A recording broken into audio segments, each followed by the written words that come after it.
unexpected challenge for Canadian Prime Minister Justin Trudeau, who's not having rather easy year anyway, but this time has come nonetheless from his own ally. Well, his former ally Jagmeet Singh, ahead of Canada's third largest party, leftist New Democratic Party, first non-white leader of a major Canadian political party, and a vocal Khalistani supporter who has now pulled out of the Trudeau government. We are going to be looking at this from the India lens tonight. First, Justin Trudeau and Jagmeet Singh were rivals before NDP propped up Trudeau government. The two indulged in a competitive patronizing of Khalistanis since Jagmeet's sudden rise threatened Trudeau's hold on Khalistani votes. But once they joined hands, Jagmeet Singh was often seen as someone who pulled the strings with its 24-seat chase, especially on the Khalistani issues. Responses that have also brought India-Canada ties on Tenterhooks. Before we get to this in specifics, let's look at what the political equations in Canada look like at this point. Trudeau's Liberal Party has 154 seats. It has 154 seats, falls short of the 170 required margin. I think we have something wrong that's up on the screens and we'd like that to be changed. Let me just take you through what the political equations are. There's a Trudeau Liberal Party, 154 seats, and has fallen short of the 170 required margin. In fact, if you look at the opposition, Jagmeet's NDP has 24 seats. It's the third largest party, as I said, in Canada, and the Conservatives 119 seats. There are other parties as well. And there you have it. You have the opposition. You saw how Jagmeet had 24, Conservatives had 119, and there are other opposition parties as well. Crux of the matter is now the Trudeau government is definitely short of the 170 required margin. Trudeau has gone ahead and made a statement saying that he vows that there will not be any early elections, but that will require a lot of backdoor haggling to ensure that, one, the budget is being able to be passed, and he has the support from the opposition leaders, the opposition parties that we have mentioned. So what does the Jagmeet-Trudeau fallout mean for India? Particularly, as I said, the two have had their relations nosedive the last year. In fact, let's just look at some instances before us. Canada named India as the second biggest foreign threat, alleged that India was interfering in Canadian democratic processes. In April 2024, pro-Khalistan slogans were raised during Justin Trudeau's speech. India had strongly retaliated, saying deeply concerning, and had registered a strong protest. In fact, the Canadian deputy envoy was summoned. There was earlier another instance of diving relations where India was accused of interfering in the 2019-2021 polls by Canada. Of course, no evidence for that was given, but they had claimed that move to align interest in Khalistan issue. India had said these were baseless charges and that Canada is interfering in our internal matter. In September 2023, of course, you had the Niger killing, and he's somebody who was designated as a terrorist by India. India was accused of killing Sikh separatist Hardeep Singh Nijjar in Canadian soil, and India had said this was absolutely an absurd, motivated charge. There have been other instances, like temples being defaced and a tableau glorifying Indira Gandhi's assassination, which was part of the parade organized by pro-Khalistani groups in Brampton. All have had strong responses from India. But why is the India lens important? Of course, besides the Khalistani issue, one must remember, in general, the largest Sikh population that lives outside lives in Canada. It accounts for almost 7,70,000, which is roughly 2.1% of population, of Canada's population. India is the largest source of foreign students in Canada. Indian students are almost 40% of the study holders, 40%. And this becomes even more important as the Canadian government is in the process of reviewing its allocation of long-term visas for foreign students, aiming to slow down immigration amid a surging population growth. Immigration Minister Mark Miller has underscored the necessity of aligning the influx of foreign students with the domestic labour market demand. Huge changes that are likely and of course likely to impact Indians as well. All right, and I'm being joined at this point by Daniel Bodman, who's a Canadian journalist, as well as Prabhu Dayal, who's a former ambassador. In a short while from now, I'm also going to be joined by the former minister in the Canadian government. But thank you both of you for joining us. Well, first, may I just very quickly go across to Daniel Bodman. Daniel, very good evening. What's happening in Canada? How are you all looking at this situation? First, Justin Trudeau has said he's vowed that there's going to be no early elections. What's really the threat at this point, considering you're also preparing for an election, a crucial budget? What's really Canada looking at? So right now, this, in my opinion, is a lot of theater from Jagmeet Singh. He has not forced an election. He refused to say that he has no confidence in the government, that he'd vote against them in a confidence motion. He's leaving it open that the deal he's ripped up was never a real deal anyway. So, I mean, it's the same thing as me ripping up my supply and confidence agreement with you and the other guests that I have right here. I mean, that's what's been done. Conservatives sort of called his bluff, and Trudeau, again, he still has another year on his term. He can pass it, and there's two parties that can give him confidence, right? He has the Bloc Québécois, which are leftist separatists, but he can appeal to them with some concessions to Quebec, and then there's the NDP, which are like radical leftists, which seem to want, if you believe, price controls is their big thing. They want to sort of institute price controls in grocery stores. That's their big push. They don't seem very serious about it though, but it's Jagmeet's excuse to sort of get out of this deal, because the deal was a Faustian bargain to begin with between the two leaders. It never benefited either party. Because the fear-mongering of a coalition of the left is one good political propaganda for the Conservatives, but destroys the brand of both the Liberals and the NDP that they need to maintain to have any political success long term. The blending doesn't do well. So this has always been what most of us thought would happen, is before the election be some entanglement, because Jagmeet's whole thing is, the corporate elites don't care about you, and politicians are all in the corporate elites, but he was part of the ruling party in the pseudo coalition. So it was like, hey, Justin Trudeau's kind of your boss. You could tell him this. Right, he sort of ended that pretend thing, but he's still acting in the interest of Justin Trudeau by not an election and focusing all his criticism. Everything that went wrong is, when asked if it's Justin Trudeau's fault, no, it's actually the Conservative fault. Are they empowered? No, but it's their fault because they are not as optimistic and hopeful and kind as he is. And that seems to be where we are right now.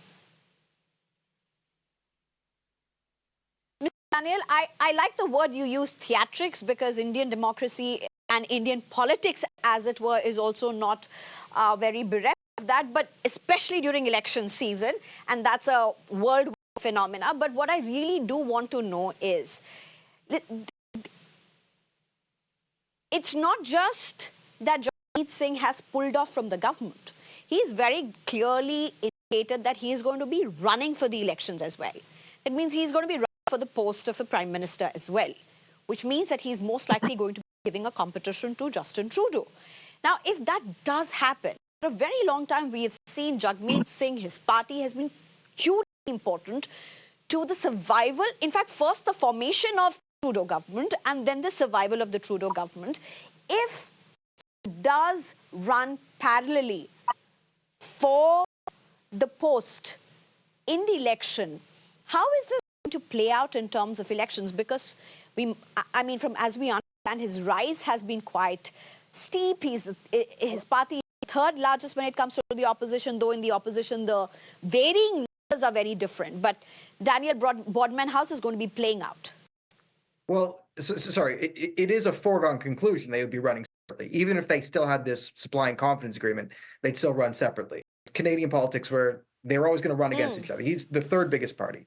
So there's going to be 5 to 6 people who are guaranteed to be running for prime minister, but they don't run against each other in specific. The way it works is like Trudeau-Jagmeet, they all run in their own riding. So Jagmeet run in a safe NDP riding. He will win his riding that's NDP. Justin Trudeau will go into a safe Liberal riding. Pierre will be in a hard, all the lines will go Conservative. And then it's the parties that elect them. So they're always going to run against each other. This is always baked into the cake of Canadian politics. The Liberals, NDP, right? The Liberals sort of need the NDP to play themselves as the moderate because Canadians love the thought of electing a moderate who, has one milk and one sugar in their coffee one time a day. True. And is very moderate and not too crazy this way, not too crazy that way. We love the facade of. So the Liberals want to play that facade. In order for that to work, they need the NDP on their left screeching about price controls and instituting socialist policies, and they're going to feel their way. And then they have the Conservatives on their right trying to be like, hey, listen, we can't have taxes this high, cut the carbon tax, right? Then they get to play that sort of moderate role. This is why the coalition government is so dangerous, because Justin Trudeau doesn't want to, the Liberals generally don't want to mix their brand of crazy socialist nonsense with the NDP, because then more moderate center urbanite Canadians, when you mix yourself with the NDP, they'll perceive the Conservatives to be the more moderate faction and vote for the Conservative. That's part of how Stephen Harper won back, a huge landslide back, a decade ago. All this says, this is why the deal that wasn't real is breaking down, because it naturally needed to. The NDP needs to be off on the left, saying we're not part of the establishment, because in order to win over the youth and young people, they have to say, we're not part of the ruling party, give us a chance, we've never had power, give us a chance, we'll institute these socialist policies and we'll save the day. That needs to be their brand, and the Liberals' brand needs to be, oh, we're the reasonable ones, we actually can wear suits and we have bankers and we have economists on our thing, and Conservatives are mean and they're mean, bad boys, bad, and Trump. I know it's Canada, but we still do the Trump because we pay more, especially Liberals. It's more based on American politics than Canadian politics, and we'll do that whole diatribe. So in order for political equilibrium to get back to where it needs to be, like the fake deal that was always a real coalition, it's come to its natural end for both. It now benefits both leaders and both parties to pretend they aren't working together. So they're pretending not to work together. If I was a betting man, I put my money on political theatrics here, and this doesn't trigger an election. But I've been wrong before. All right. Okay. Can I just get in Prabhu Dayal at this point? As a former ambassador, particularly at a time when India and Canada's relations have quite nosedived, say, over a span of 1 year, many have said been on tenterhooks. The Khalistani issue, the pro-Khalistani issue, particularly out of the Canadian soil, has been huge, and India has registered some very strong protests. Trudeau and Jagmeet both have been pandering to almost the same vote bank. Both were rivals, they turned friends. They, as the panelists you just heard, they pretend to be rivals at this point. Let's just take. Is there anything that's going to change for India-Canada? I mean, how is India going to be viewing this? Well, first of all, you have very correctly said that during the last 1 year, India-Canada relations have nosedived. And this phenomena has taken place because of the policies of Justin Trudeau. Now, as regards the equation between the Conservatives in India, well, certainly there would be a chance of improvement. So personally, I think that most Indians would like to see the back of Justin Trudeau. Now, why has there been this falling out between Jagmeet Singh and Justin Trudeau? Both needed each other. Trudeau needed Jagmeet Singh for the votes which would prop up his minority government. Jagmeet Singh wanted Trudeau's support in a variety of ways which would strengthen his own political base. Now, let me categorically state the political base of Jagmeet Singh comprises, to a very great extent, the pro-Khalistanis in Canada. And he has been trying to increase their numbers. Now, what has Trudeau done which has adversely impacted the interest of Jagmeet Singh? Trudeau has brought in new immigration-related policies which will affect the immigration of Sikhs from Punjab into Canada. Firstly, Trudeau has implemented Prabhu the Dayal, you're number making of a very important migrants. point. I want to stay on that point for a bit, but would you give me a few minutes, Mr. Prabhu Dayal? I'm sorry I'm coming in at this point, but I'm being joined right now by Ujjal Dosanjh, the former Health Minister for Canada, and I'm being told he has to leave early. So let me just very quickly take in questions. Thank you so much for joining us. Very good evening. I believe you have been on marathon meetings back to back. Thank you still for taking the time out. Mr. Ujjal Dosanjh, first, let me just very quickly ask you this question. What's playing out when you have two rivals turn partners and then turn rivals? How is this to be looked from the Indian prism, not just the Indian prism, India as a country, but also the Sikhs who are living in Canada? So many Indians, Indian origin citizens of Canada, including, of course, the pro-Khalistanis. First of all, I don't think it matters to Indians or Sikhs who the leader is, if it happens to be one of them. All good and well. The separation between the split between the political parties on their agreement, sort of a normal thing. This minority government has lived much longer than the usual life of minority government in Canada. It was beneficial to Mr. Singh. It was also beneficial to Mr. Trudeau. They didn't have to always look back and see whether or not they had the numbers to pass legislation. Now I think it's time. Mr. Singh is being criticized by the Conservative Party. They call him sellout Singh. And I think that he hates that term. And therefore, he needs to break ties with the Liberals. And he's done so. I don't think we should read too much into it from India's point of view, except that he is Khalistani sympathizer. And of course, most of the Khalistanis in Canada would support him. Whether they're 10% or 15%, nobody's ever taken a poll.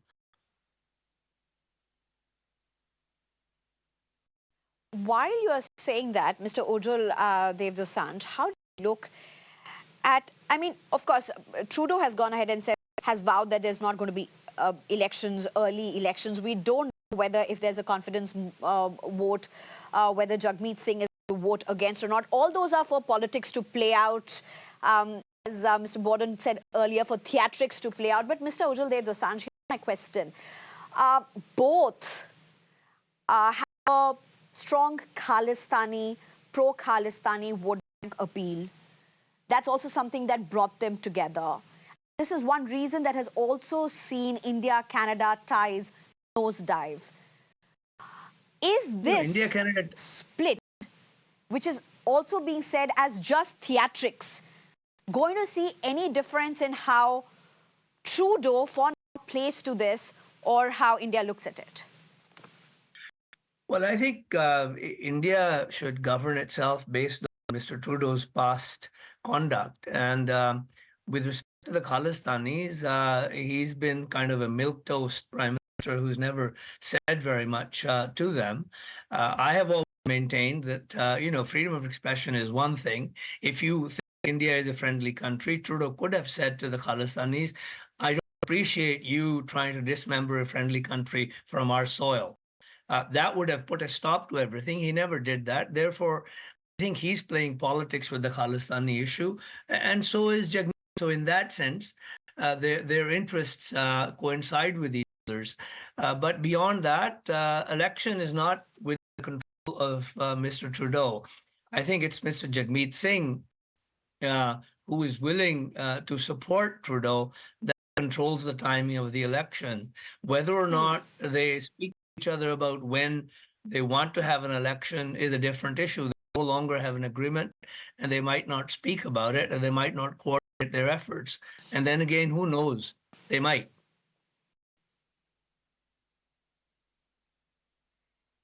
Interesting that you mentioned that. And very quickly, if I can ask you one more question, Mr. Dosanjh. When you talk about Punjab, when you talk about Sikhs living out of India, Canada is the largest after Punjab.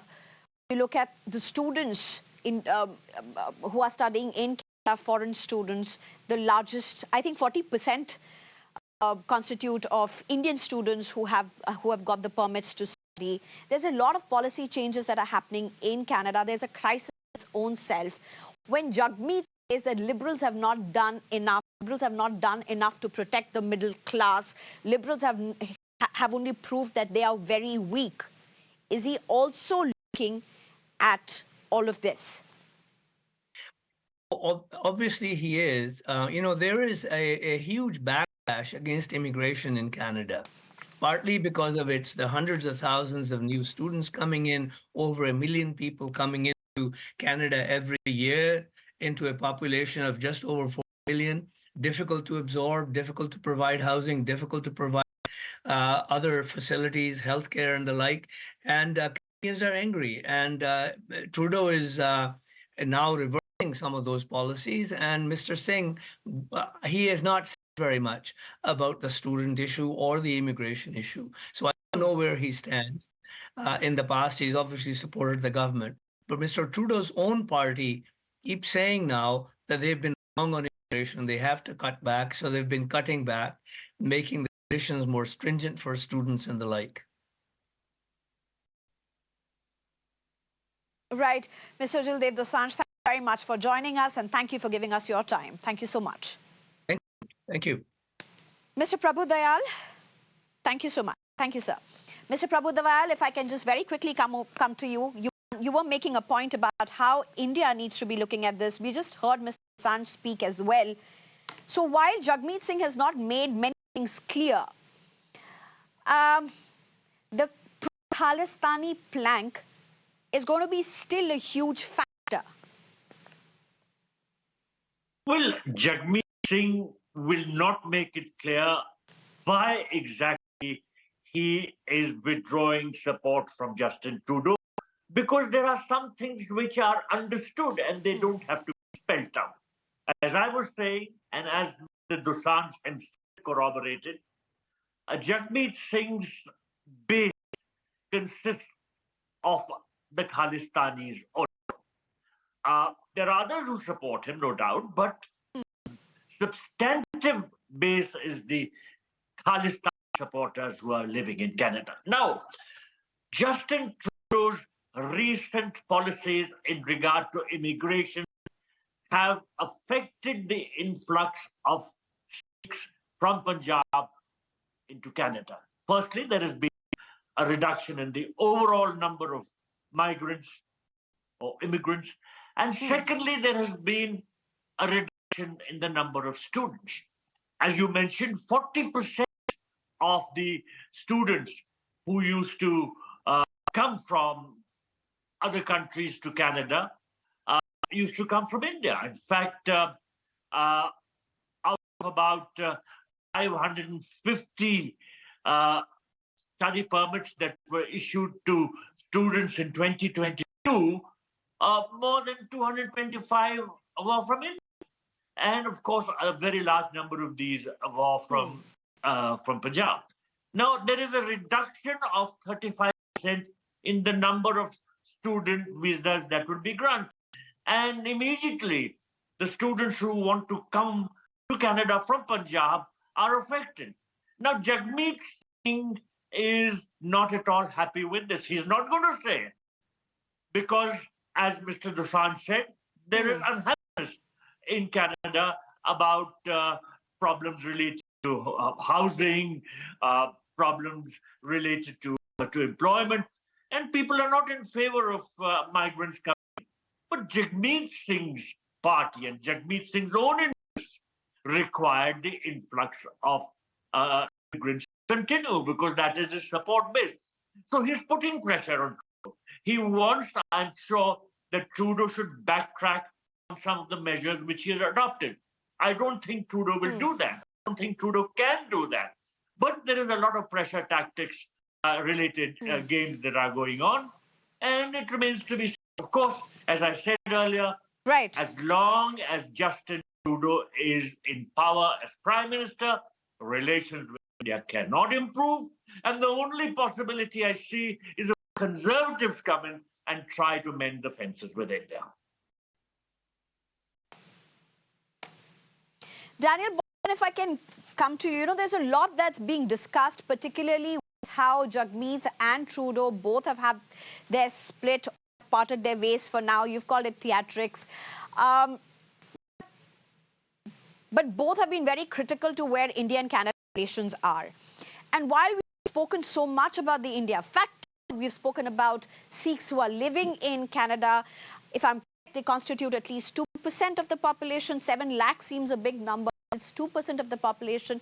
How big is this India factor for the Canadian elections? Could you give a sense of that?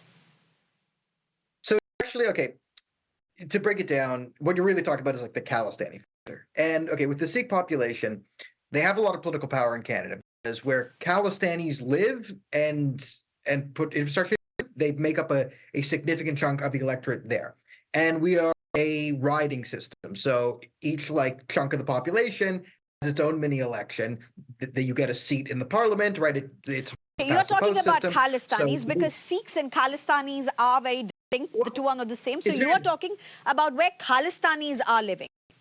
Yeah, exactly. Where Khalistanis are living, where they have their bases, and they do. It's very contrary. Now, yes, listen, in Canada, the first people to criticize the Khalistanis are the other Sikhs, and we all ignore them because you have a bunch of Sikh Gurdwaras who say this is a problem, this, and we have all the evidence, but we stick our fingers in our ears and go la la la la la.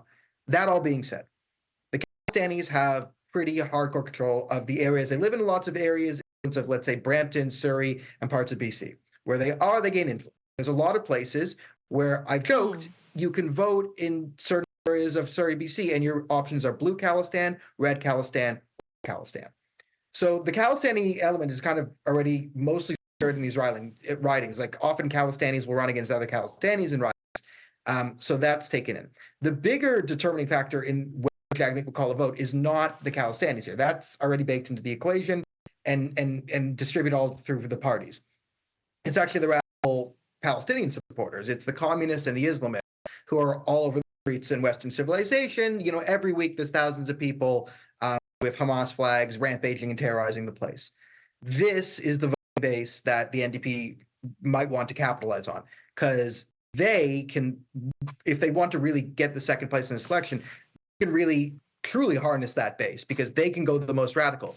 The liberals have to maintain this sort of, we support Israel, we also support Hamas's right to shoot rockets, do this and that. Whereas Jagmeet Singh can go full on like, no, embargo Israel ended, divest sanctions, bomb Tel Aviv. We're going to maximalist, and he drawing that support because that support still isn't won over. The Khalistani stuff, it's baked in where the Khalistanis are, and getting rid of that level of infiltration is another story outside of this.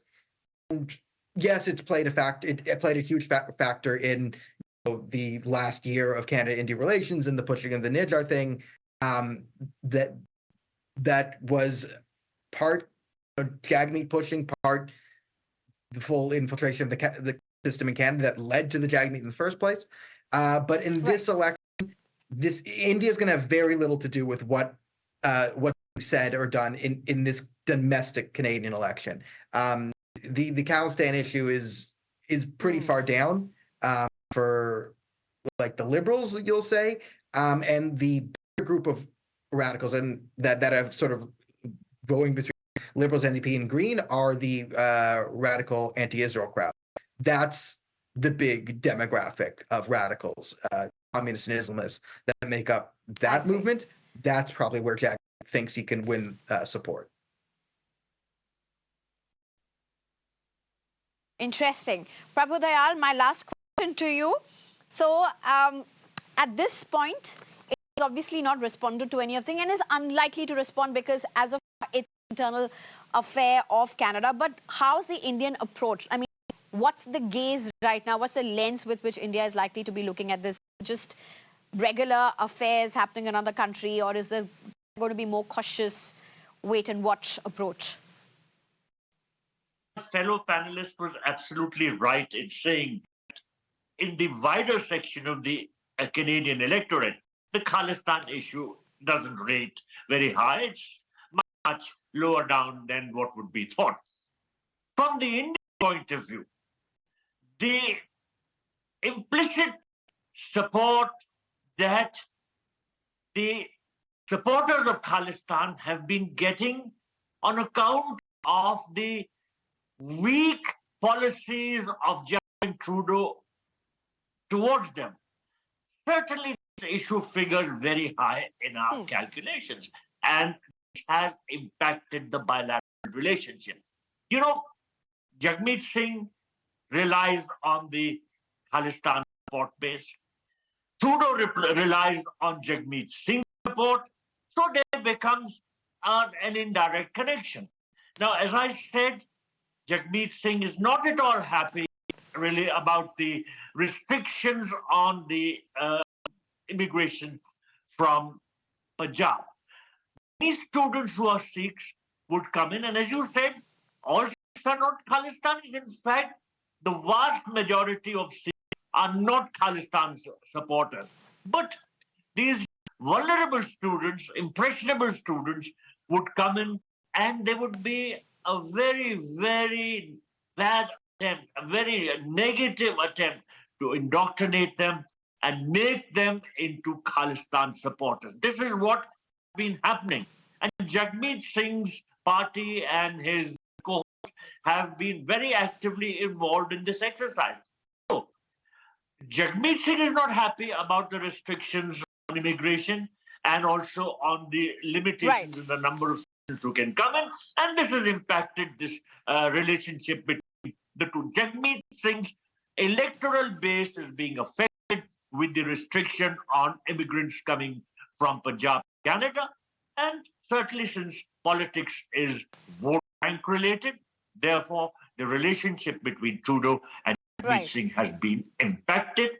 How things shape out? Let's see. No early elections, our watchers being envisaged, but certainly elections well before they were scheduled for October 2025. Right. You know, it's politics. One never knows what happens in politics, and that's a commonality across countries. So let's just wait and see the other side of this. It's not just politics in isolation. There are people real time who are going to be impacted with it all. And of course, the two countries and their ties. Bodman and Prabhu Dayal, thank you very much for joining us and to bring us two very distinct but important perspectives. Thank you very much. Good night.